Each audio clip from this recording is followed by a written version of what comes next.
is Kathy, and I'll be continuing the music arranging portion of the music theory material. But before I do, I wanted to tell you that I have a great many videos now on many different topics. And so I've decided to make several different video playlists so that it's easier to find the videos of greatest interest. So please check out my playlist page. Before you begin this section, it's important that you go through all of the basics of theory playlist material. For this portion of the music theory material, we will be using Sylvia Woods' Music Theory and Arranging Techniques for Folk Harps book. This is a wonderful book that you'll thoroughly enjoy.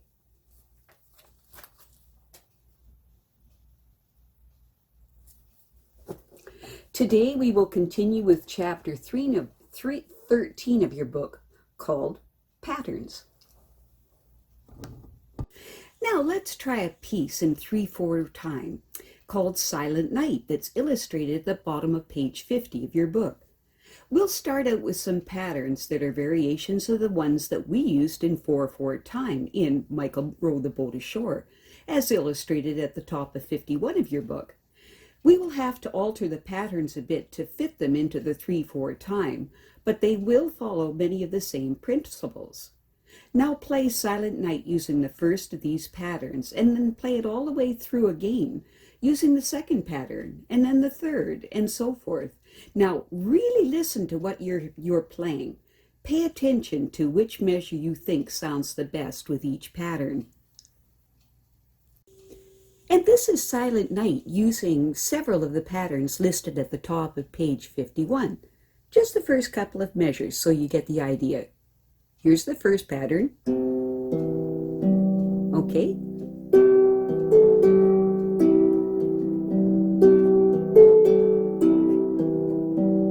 Hear how that sounds? Now we'll try the next pattern. Okay, and here it is.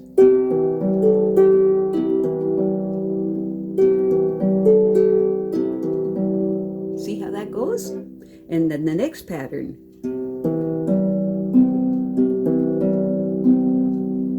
And here's Silent Night with that pattern.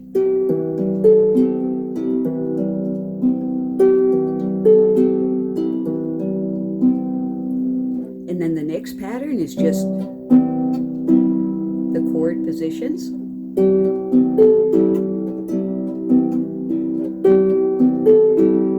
Hear how that sounds? And then the next pattern. And here's Silent Night with that.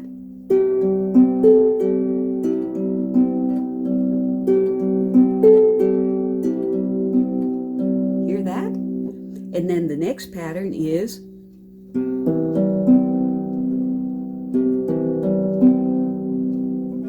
play it with Silent Night with the right hand.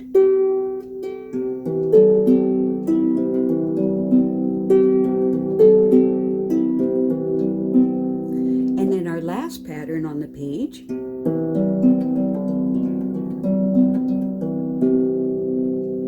And I'll play Silent Night with it.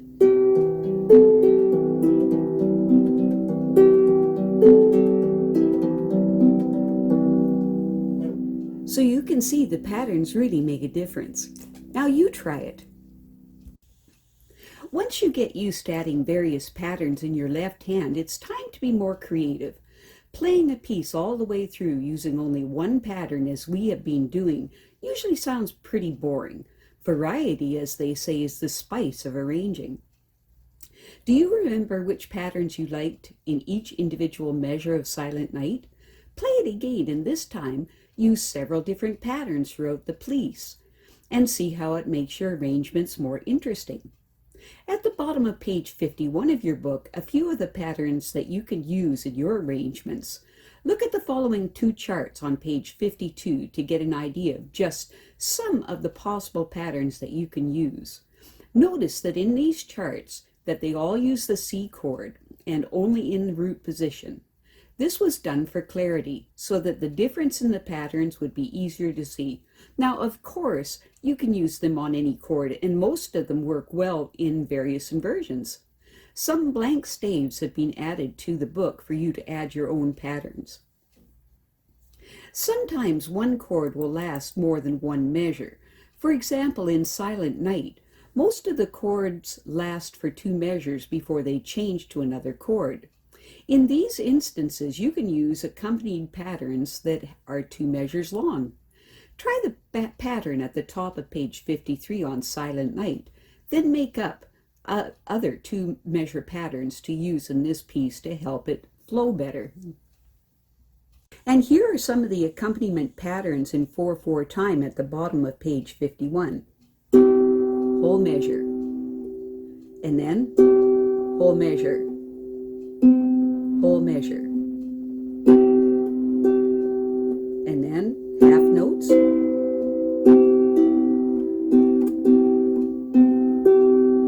then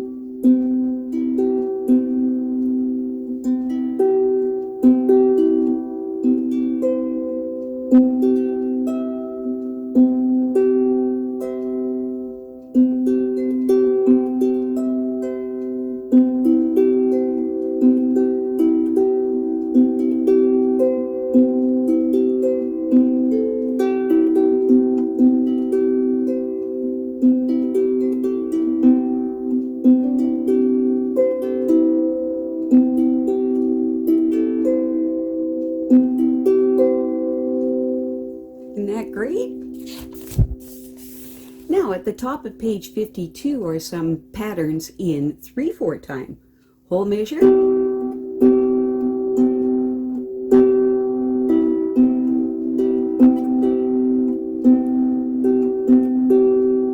then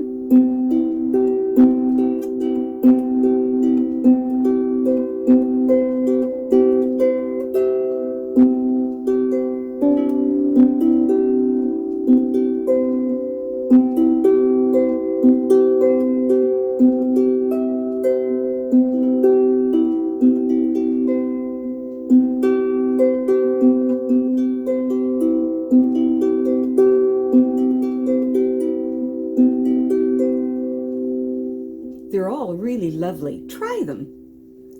Now, I'll do some accompaniment patterns in 6/8 time now.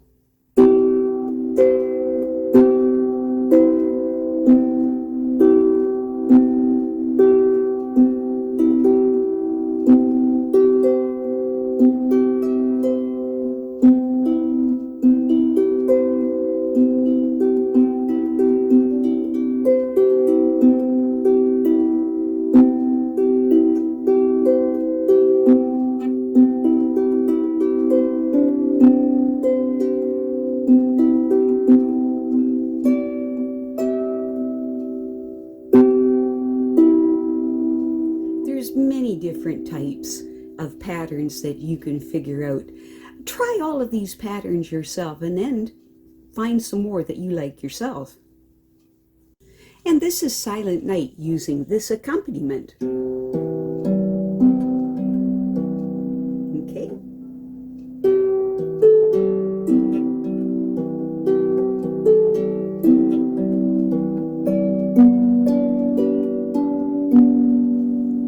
See how that works? Now you try it. We often have the opposite problem in a piece. That is, the chords change in the middle of the measure, so we can only use half of the patterns we've figured out. In these instances, we have to be creative. Sometimes we can just play half of the pattern for each chord, and that will work fine. Or perhaps speed up the notes in the pattern so that they will fit. Or even just play one of the 2 notes of the chord, and that will sound fine. You must have to try different notes and rhythms to see what will sound the best in each circumstance. Try playing Swing Low, Sweet Chariot at the bottom of 53 and experiment with which patterns and parts of patterns work best in the measures where the chords change. And this is Swing Low, Sweet Chariot.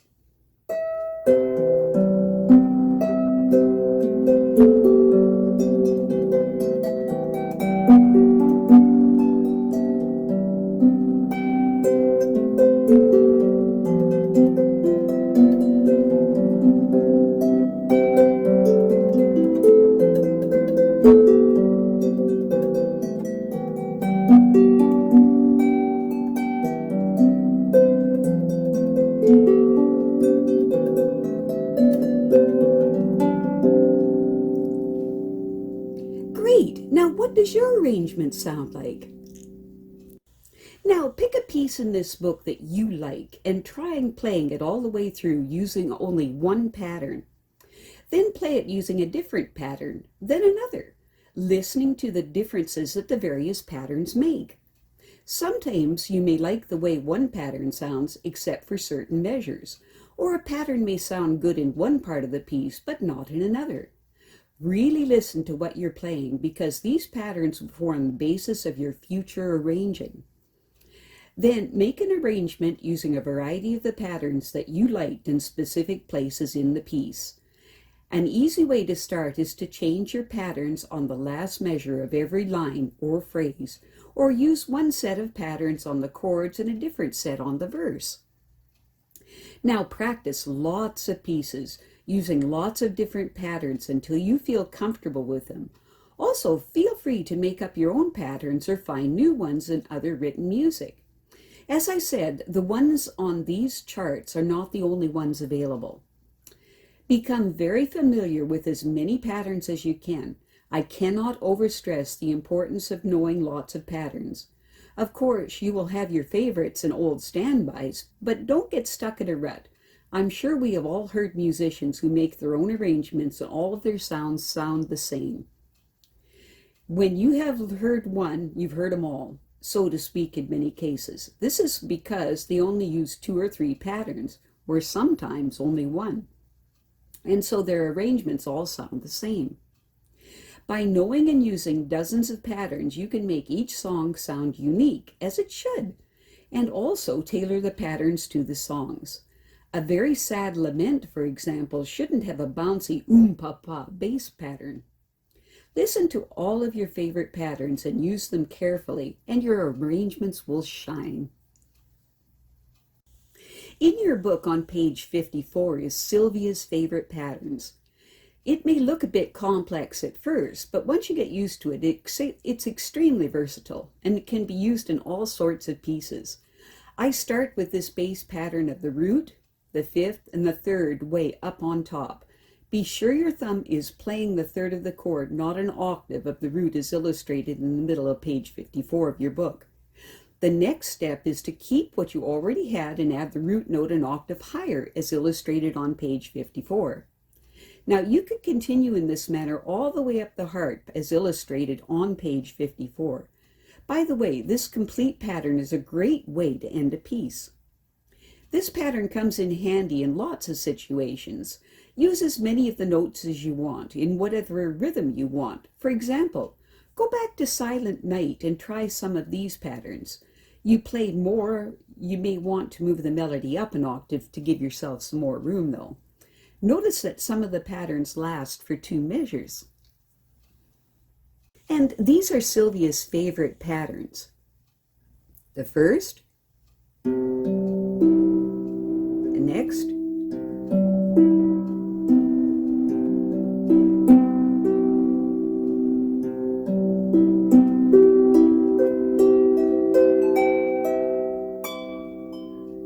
excuse the C. Okay, and then at the very bottom of page 54, these.